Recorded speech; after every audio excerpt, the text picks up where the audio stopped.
The watchers and the watched, the massive Catherian observation station drifted through the void like a metallic whale. Its crystalline sensors trained perpetually on the small blue world they had monitored for 5 centuries. Commander Thex stood before the primary observation deck, his forearms folded behind his chitinous back as holographic displays painted the darkness with images of human activity. The station's bioluminescent corridors pulsed with a steady rhythm, matching the collective heartbeat of the 12-member crew, who had dedicated their lives to studying the primitive species below. "Still burning chemical fuel to escape their gravity well," muttered Science Officer Nex, her compound eyes reflecting the glow of her instruments. The footage showed a human rocket struggling upward from Earth's surface, trailing fire and smoke, like some ancient ceremonial torch.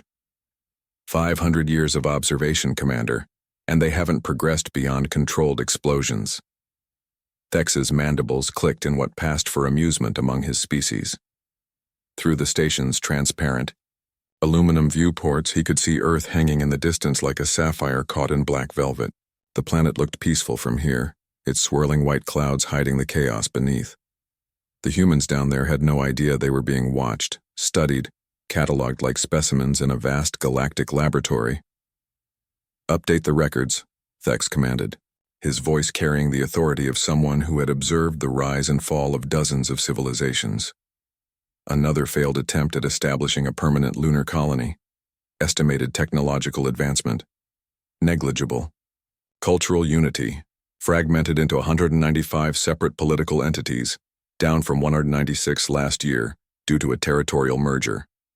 The bridge hummed with quiet efficiency as junior officers processed data from thousands of microscopic surveillance probes scattered throughout the solar system. Each probe, no larger than a dust particle, transmitted continuous streams of information about human behavior, technology, and social development. The Catherian Empire's surveillance network was so sophisticated that they could monitor individual human conversations from orbit, yet somehow remained completely undetected by Earth's primitive sensors. Navigation Officer Vex looked up from his station, his 6 eyes focusing on different displays simultaneously. "Commander, the Harvest Council has requested our quarterly assessment.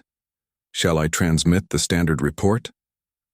"Yes," Thex replied without hesitation. "Status unchanged. Technological stagnation continues. Estimated timeline to self-destruction: 127 standard years. Recommend maintaining current observation protocols until natural extinction occurs." The report would travel across the galaxy to the Catherian homeworld, where bureaucrats would file it alongside thousands of similar assessments of primitive species. Earth was considered a Class D civilization, barely worthy of attention except for its abundant water and rare mineral deposits. Once the humans inevitably destroyed themselves through warfare or environmental collapse, the planet would be harvested like fruit from a tree. Deep beneath the Nevada desert, 2 miles below a landscape that looked like the surface of Mars, Dr. Sarah Chen stood before a quantum computer array that hummed with barely contained energy. The Prometheus facility had been carved from solid rock over the course of 50 years, its existence known to fewer than 300 people on Earth. The laboratory complex stretched for miles through reinforced tunnels, housing humanity's greatest secret and most desperate gamble. "Final calculations are complete," Chen announced to her team, her weathered hands dancing across holographic interfaces that projected complex mathematical equations into the air. Around her, scientists from every nation on Earth worked in focused silence, their eyes bright with the knowledge that they were about to change everything. "All systems show green. The Endeavour is ready for her maiden voyage." Dr. James Wright looked up from his workstation, where he had been analyzing the alien technology that had made their breakthrough possible. The fragment in his hands was no bigger than a smartphone, but it contained engineering principles that had advanced human science by centuries. "It's still hard to believe," he said, turning the device over in his palms. 50 years ago we thought that crash in Alaska was just a meteorite. Now look at us." The discovery had been accidental. A routine geological survey in 1974 had uncovered wreckage that clearly wasn't of terrestrial origin. The craft had been small, probably a scout vessel, but its technology was beyond anything humans could imagine. Governments around the world had quietly pooled their resources to study the alien artifacts, establishing the Prometheus project in absolute secrecy. "The propulsion system integration is complete," reported Dr. Yuki Tanaka from across the laboratory. The young physicist had spent the last 5 years working on quantum fold theory, trying to understand how the alien technology bent space-time itself. "We've successfully replicated their dimensional folding technique, but with human improvements. Our version is actually more efficient than the original design." Chen smiled, remembering the breakthrough that had changed everything. The aliens had achieved faster-than-light travel by folding space, bringing distant points together like creases in a sheet of paper. But human creativity had found ways to improve the process, making it smoother, more stable, and incredibly more powerful than the original alien technology. "Bring up the live feed from Hangar Bay 7, Chen ordered, activating a secure communication link to the hidden shipyard that existed in a pocket of folded spacetime. The screen flickered to life, showing the completed Starship in all her glory. The Endeavour was beautiful in a way that made traditional spacecraft look like crude metal boxes. Her hull flowed like liquid mercury, composed of materials that existed, partially in normal space and partially in folded dimensions. Unlike the rockets that humanity launched for public consumption, this vessel moved through space by convincing the universe that her destination was actually her current location." Captain Marcus Torres appeared on the screen, his voice filled with quiet pride. "Dr. Chen, she's everything we dreamed she could be. The quantum fold drives are integrated perfectly with the hull structure. We've completed all testing protocols, and I have to say, this ship makes our public space program look like children, playing with firecrackers." Torres had been chosen to command the Endeavour not just for his piloting skills, but for his ability to think creatively under pressure. His crew represented the best of humanity, selected from every nation and walk of life. They had trained for 3 years in technologies that officially didn't exist, preparing for a mission that would either save their species or reveal their presence to hostile alien forces. "The beautiful thing," Dr. Wright continued, examining readouts from the ship's systems, "is that we didn't just copy their technology, we improved it. Human ingenuity combined with alien science has produced something neither species could have achieved alone." The Endeavour's first test flight had been scheduled for months, but recent discoveries had accelerated their timeline. 3 weeks ago, their deep space sensors had detected energy signatures that suggested Earth was under active surveillance. Someone out there was watching them, and they had been watching for a very long time. "Captain Torres," Chen said, activating the communication system, "are you ready to show our watchers what humanity can really accomplish?" The response came back immediately, filled with quiet determination. "Doctor, we've been ready for 50 years. Time to let the galaxy know that Earth isn't as primitive as it appears." In the vast emptiness between Mars and Jupiter, space itself began to ripple like water disturbed by a stone. The Endeavour emerged from folded dimensions with barely a whisper, her hull gleaming with starlight as she materialized in normal spacetime. To any observer, it would have appeared as if the ship had simply chosen to exist in that moment, stepping out of nothingness like a ghost becoming solid. Captain Torres stood on the bridge, watching as his crew conducted their final systems checks. The command center was unlike anything seen in human space travel, its organic curves and flowing interfaces looking more grown than built. Every surface could become a display. Every chair could adapt to its occupant, and the entire ship responded to thoughts as much as to spoken commands. "All stations report ready, Captain," announced Commander Lisa Park, his second-in-command. The former Air Force pilot had adapted to the alien-human hybrid technology with remarkable speed, her mind naturally grasping concepts that would have baffled scientists just decades earlier. "Quantum fold drives are stable, stealth systems are active, and all sensors are online." Torres nodded, settling into the captain's chair that molded itself to his body. Through the viewports he could see the familiar constellations, but now they held new meaning. Somewhere out there, alien observers were watching Earth, cataloging humanity's apparent weaknesses while remaining completely undetected. Or so they thought. Initiate deep scan protocol, Torres ordered. Let's find our watchers. The Endeavor's sensors were far more sophisticated than anything the Catherians could imagine. Human creativity had taken their surveillance technology and turned it inside out, creating detection systems that could pierce any stealth field or dimensional hiding place. Within minutes, the ship's computers had identified 17 hidden observation posts throughout the solar system. "My God," whispered Navigator Tom Chen, staring at his displays in amazement. "They're everywhere. We've been living in a fishbowl for centuries, and we never even knew it." The largest concentration of alien technology was positioned just beyond Pluto's orbit, where a massive station maintained constant watch over the inner solar system. The readings showed at least 12 alien vessels, their energy signatures unlike anything in human databases but clearly artificial in origin. "They've been studying us like lab rats," Lieutenant Commander Sarah Kim observed from her science station. "Watching us struggle with chemical rockets while they zip around the galaxy at faster than light speeds. No wonder they think we're primitive." Torres felt a cold anger building in his chest. For 500 years, an alien civilization had watched humanity's struggles, wars, and achievements from the shadows, judging them as too primitive to deserve recognition or contact. They had observed human suffering with the detached interest of scientists studying bacteria in a petri dish. "Well," Torres said quietly, his voice carrying a dangerous edge, "it's time to return the favor. Let's go introduce ourselves to our neighbors, and let's show them what happens when you underestimate the ingenuity of the human species." The Endeavor turned toward the outer solar system, her quantum fold drives charging with barely contained energy. Behind her, Earth continued its rotation, unaware that its children were about to announce humanity's presence to the galaxy in a way that would change everything forever. In the depths of space, the Catherian observation station continued its silent vigil, completely unaware that the primitives they had watched for 5 centuries were now hunting them with technology that made their own achievements look like crude tools. The tables were about to turn, and the watchers were about to become the watched.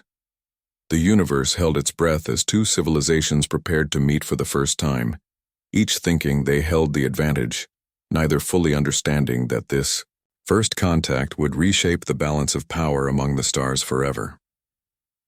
Part 2. First Contact and the Revelation. The Catherian harvest fleet tore through the fabric of space itself, their massive vessels emerging from hyperspace like metal mountains breaking through an invisible ocean. 20 ships arranged in perfect formation, each one stretching over 3 kilometers in length, their hulls gleaming with the cold light of distant stars. This was the Catherian Empire's standard resource extraction force, more than enough firepower to reduce a primitive civilization to ash within hours. Commander Thex stood on the bridge of his flagship, the Eternal Dominion, watching Earth grow, larger on his tactical displays. 5 centuries of observation had prepared him for this moment. The humans would see their ships, panic briefly, and surrender within minutes. It was always the same pattern with primitive species: fear, submission, then peaceful extraction of resources while the surviving population was relocated to designated preserve worlds. "All vessels report battle-ready, Commander," announced Tactical Officer Kex, his cybernetic implants interfacing directly with the ship's weapon systems. Plasma cannons charged, shield generators at maximum efficiency. The human orbital installations pose no threat to our armor plating. Through the massive viewports, Thex could see Earth's primitive space station orbiting the blue planet like a tiny metal toy. A few human astronauts were visible outside, conducting repairs with crude tools that looked like they belonged in a museum. The sight reinforced everything the Catherian Empire believed about this backward species. "Open communication channels to all major population centers," Thex ordered, settling into his command throne. "Standard first contact protocol. Inform them that the Catherian Empire is assuming administrative control of their world for the greater good of galactic civilization. Resistance will be met with appropriate force." But before the communications officer could comply, every alarm on the bridge began screaming simultaneously. Red warning lights bathed the command center in an angry glow as tactical displays exploded with readings that shouldn't have been possible. The bridge crew froze in shock, their compound eyes wide with disbelief. "Commander!" shouted scanner operator Nex, her voice cracking with panic. "Unknown contact materializing directly off our starboard bow. Distance 50 meters. Thex spun toward the main display, his four-heart skipping beats as he witnessed something that defied every law of physics he understood. Where empty space had existed moments before, a vessel was shimmering into existence like a ghost becoming solid. The ship was unlike anything in the Catherian databases, sleek and organic-looking, its hull seeming to bend light around it in impossible ways. The human vessel was beautiful in a way that made Catherian engineering look crude and blocky. It moved with liquid grace, positioning itself perfectly alongside the alien flagship as if it had always been there. The ship's hull seemed to flow like water frozen in time, composed of materials that appeared to exist partially in normal space, and partially somewhere else entirely. "Shields up! Weapons hot!" Thex commanded, but his crew was already scrambling to respond. The bridge erupted in controlled chaos as officers tried to understand what they were seeing. Their sensors were providing contradictory readings, suggesting the human vessel existed in multiple dimensions simultaneously. "Sir, the contact is broadcasting on all frequencies," reported Communications Officer Vex, her voice trembling with confusion. "Audio and visual transmission incoming." "On screen," Thex ordered, his voice tight with growing alarm. The display flickered, and suddenly they were looking at a human face. The man appeared calm and professional, wearing a uniform that looked far more advanced than anything they had observed from Earth's primitive military forces. Behind him, they could glimpse a bridge that rivaled their own in sophistication, with flowing interfaces and organic design elements that seemed to pulse with life. "Catherian vessels," the human said, his voice carrying the quiet authority of someone accustomed to command. "This is Captain Marcus Torres of the Earth Defense Force. You are trespassing in human territorial space. State your intentions immediately." The bridge fell into stunned silence. In 5 centuries of observation, no human had ever addressed them directly. The primitives weren't supposed to know they existed, much less possess the technology to detect and intercept their fleet. Every assumption they had made about this species was crumbling in real time. "Impossible," whispered Science Officer Dex, staring at his instruments in bewilderment. "The humans don't have faster-than-light detection systems. They don't have stealth-penetrating sensors. They certainly don't have ships that can materialize from dimensional space." Thex stared at Captain Torres, his mind racing to understand how everything had gone so wrong so quickly. "Run a full tactical analysis of that vessel," he ordered. "I want to know everything about their power signature, weapon systems, and propulsion." "Method." The seconds crawled by as the crew worked frantically at their stations. Finally, Tactical Officer Kex looked up, his face pale with shock. "Commander, the analysis is deeply disturbing. That ship doesn't register on half our sensors. The parts we can detect show technology that exceeds our current capabilities. Their power core is generating energy signatures I've never encountered, and their hull material appears to phase in and out of normal space-time." "Explain," Thex demanded, though part of him already dreaded the answer. "Sir, it's as if the ship exists only partially in our reality. Our weapons wouldn't be able to target it properly, and our shields wouldn't know how to defend against whatever armaments they're carrying. This isn't primitive technology, Commander. This is something far beyond what we've achieved." On the screen, Captain Torres waited patiently for a response, his expression unreadable. Behind him, other human officers worked at control stations that looked centuries ahead of anything the Catherians had observed on Earth. The disconnect between humanity's public face and their hidden capabilities was staggering. "This has to be some kind of deception," Thex said, but his voice lacked conviction. "Perhaps they've been hiding their true technological level to avoid detection." "Commander?" interrupted scanner operator Nex, her voice strained with disbelief. "We have multiple new contacts appearing throughout the fleet. Sir, we're completely surrounded." The tactical display showed the impossible truth. Human vessels were materializing all around the Catherian formation, appearing from nowhere like predators emerging from tall grass. Each ship was unique, their designs flowing and organic, completely unlike the rigid geometric forms of Cytherian engineering. Some looked like crystalline formations that bent light around their hulls. Others resembled living creatures made of metal and energy. 15 ships, reported Nex, her voice barely above a whisper. No, wait. 25 vessels now. They keep appearing, sir. I count 37 human warships, all maintaining perfect formation around our fleet. Thex felt something he hadn't experienced in his 4 centuries of military service. Genuine fear.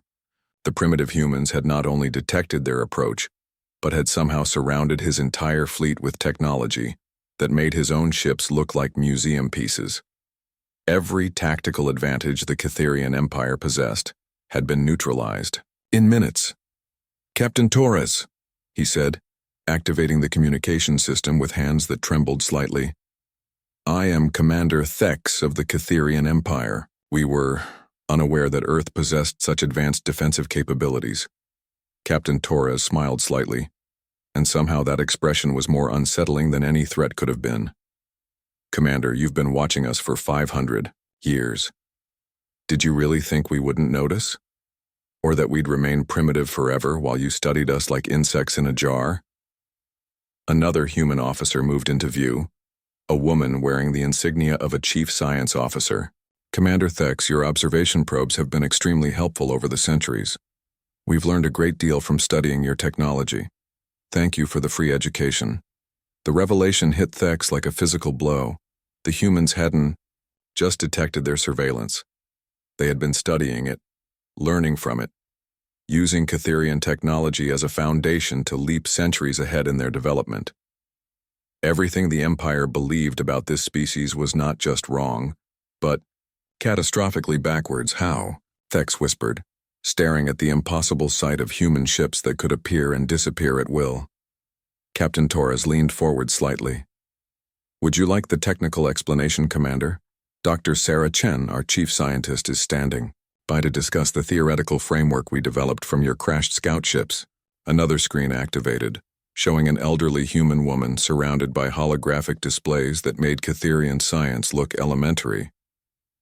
Commander Thex, she said with a warm smile, we've been reverse engineering your technology since 1974, but we didn't just copy it, we improved it. Human creativity combined with Cytherian engineering principles has produced innovations that neither species could have achieved alone. Dr. Chen gestured to a complex diagram showing dimensional fold mechanics. Your quantum space compression technology was brilliant but limited. We found ways to make it more efficient, more stable, and infinitely more powerful. Our ships don't just fold space, they convince the universe that 2 distant points are actually the same location. The demonstration that followed left the Cytherian crew speechless. Human vessels began performing maneuvers that violated every known law of physics. Ships disappeared from one location and instantly appeared in another. Some vessels seemed to exist in multiple places simultaneously. Others phased through solid matter as if it didn't exist. My God, breathed Navigation Officer Vex, watching the impossible display. They're not just using our technology, they've transcended it. A new voice joined the communication, and Thex's blood ran cold as he recognized the tone of supreme military authority. Commander Thex, this is Admiral Elena Vasquez of the Earth Defense Force. I'm assuming command of this situation. The screen split to show a human woman whose bearing screamed decades of military command. Behind her, Thex could see what was clearly the bridge of a massive warship, with dozens of officers coordinating activities across multiple displays. Admiral, Thex said carefully, I believe there has been a misunderstanding. The Cytherian Empire had no intention of engaging in hostile actions against your species. Admiral Vasquez raised an eyebrow. Commander, you arrived in our space with 20 warships, weapons charged, ready to begin what your databases call resource extraction protocols. Our intelligence networks have been monitoring your communications for decades. We know exactly why you're here. The casual mention of penetrating Cytherian military communications sent another shock through the alien crew. These humans had not only developed superior technology, they had been actively spying on the Empire's most classified operations. However, The Admiral continued. We're not interested in conquest or revenge. Humanity has bigger plans than petty territorial disputes. Captain Torres nodded, taking control of the conversation. Commander, we'd like to propose a different arrangement. Your empire spans thousands of worlds, but your technology is stagnated. You've been using the same basic principles for millennia. We, on the other hand, have been innovating constantly. Doctor. Chen's image reappeared, showing new holographic displays. We've developed medical techniques that can extend lifespans indefinitely. Our energy systems are 90% more efficient than yours. Our materials science has produced substances that exist in multiple dimensions simultaneously. And our computational systems operate using quantum consciousness principles that your scientists haven't even theorized yet. The implications were staggering. This primitive species hadn't just achieved technological parity. They had leapfrogged ahead of a galactic empire by centuries of development in just 50 years of focused effort. What do you want from us? Thex asked, though he suspected he already knew the answer. Admiral Vasquez smiled, and there was something both compassionate and implacable in her expression. We want to join the galactic community, Commander, but not as subjects or junior partners. We want to contribute as equals, sharing our innovations with species that approach us in peace and good faith.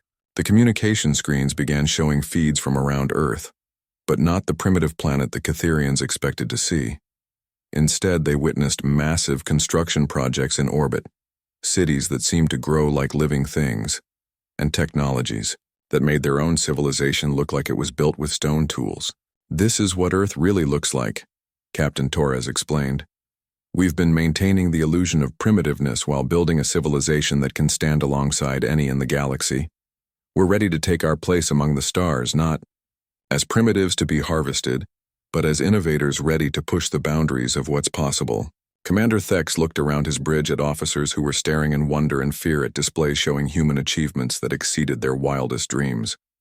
In the space of an hour, his species had gone from would-be conquerors to potential students of the very primitives they had come to subjugate. Commander, Admiral Vasquez said gently, we're going to send you home now. Not as prisoners or defeated enemies, but as the first ambassadors to witness what humanity has become. Tell your empire that Earth is ready to join the galactic community. Tell them that we have much to offer and much to learn.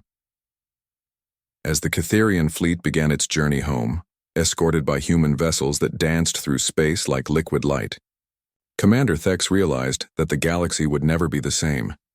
The Watchers had become the watched, the Hunters had become the hunted, and a species once dismissed as primitive had just announced their arrival as a major galactic power. In the depths of space, Earth continued its ancient rotation, but now it spun as the homeworld of a civilization that had proven that ingenuity, determination, and the courage to dream impossible dreams could overcome any obstacle the universe might place in their path.